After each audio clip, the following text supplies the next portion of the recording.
Transformers 3.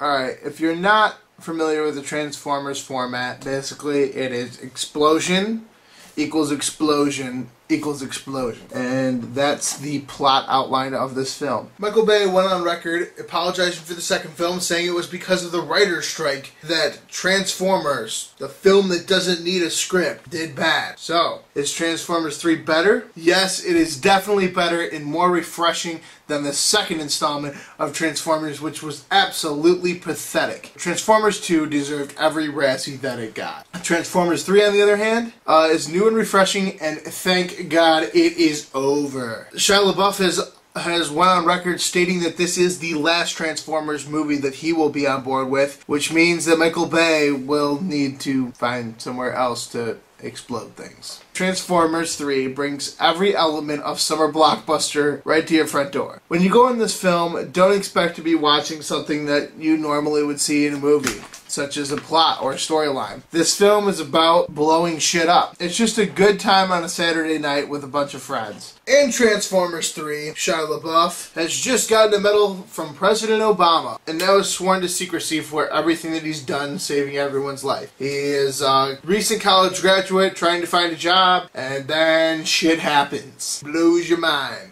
Yeah. Rosie Huntington-Whiteley. She's basically just a stand-in to be hot whenever needed. She was such a little part of the film that it didn't even matter. In Transformers 2, they tried to play off the hotness of Megan Fox a lot and way too fucking much. Way too much. Don't go see this film if you don't like special effects. Duh. It was an enjoyable experience. I mean, it's a theater experience for sure. If you watch this movie on HBO or at home, you're not going to appreciate it as much. Also, there's two little Transformers that are basically anytime that they were on screen, they delivered the comedy for the film. The one thing that reminded me of Transformers 2 with this film was that the last 20 to 35 minutes drug on forever. It is by far better than Transformers 2. I give the original Transformers a 7 out of 10. It was an okay movie, and then shockingly, number 2 was horrible. 2 out of 10 tops. But then Transformers tonight bounced back